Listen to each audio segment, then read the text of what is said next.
Gender Transformations, Erotic Science Fiction by Gia Maria Marquez. Copyright September 2018, all rights reserved. This digitally narrated audiobook includes the books FUTA FRANKENSTEIN, Mini Misha Gets Huge, and Rebounder.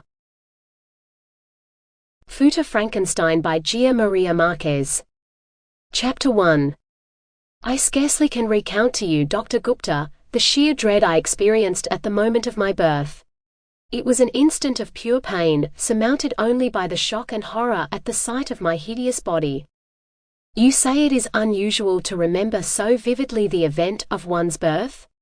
It astounds me that anyone could forget such excruciating trauma. What did it feel like?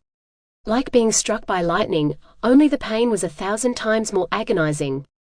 My nerves were zapped into cognizance by innumerable volts of electrical current, enough to return animation to that which had formerly been lifeless.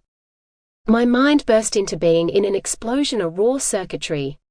My limbs flailed in all directions.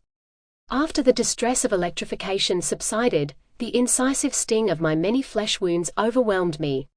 Suture scars seared the perimeters of my wrists and of my groin, where parts had been attached that were inorganic to my form.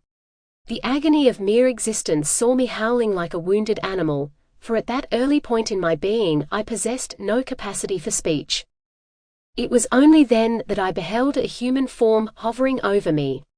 I nearly lashed out to strike the creature, so tortuous was my physical pain. When the human bent down to salve my wounds, I perceived the great beauty of her countenance.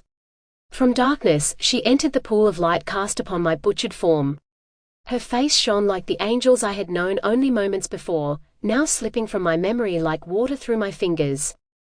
Her hair waved about her face, its color dark as the blood dried around my wrists.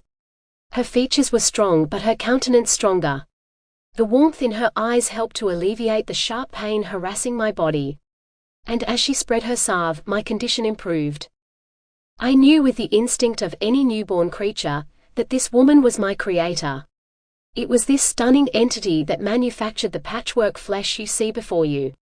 It was she who illuminated my senses. An ache developed in my chest, quite distinct from the pain of the flesh. Its source?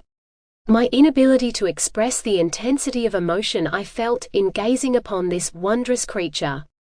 In that moment I desired nothing more than to communicate, and yet I knew not how. I wished to convey my gratitude for the life she had granted me, and also the resentment of having been created in such pain. To that end I grunted like a beast, I whined like a forest creature, I sobbed like a child. Had my limbs... Sample complete. Ready to continue?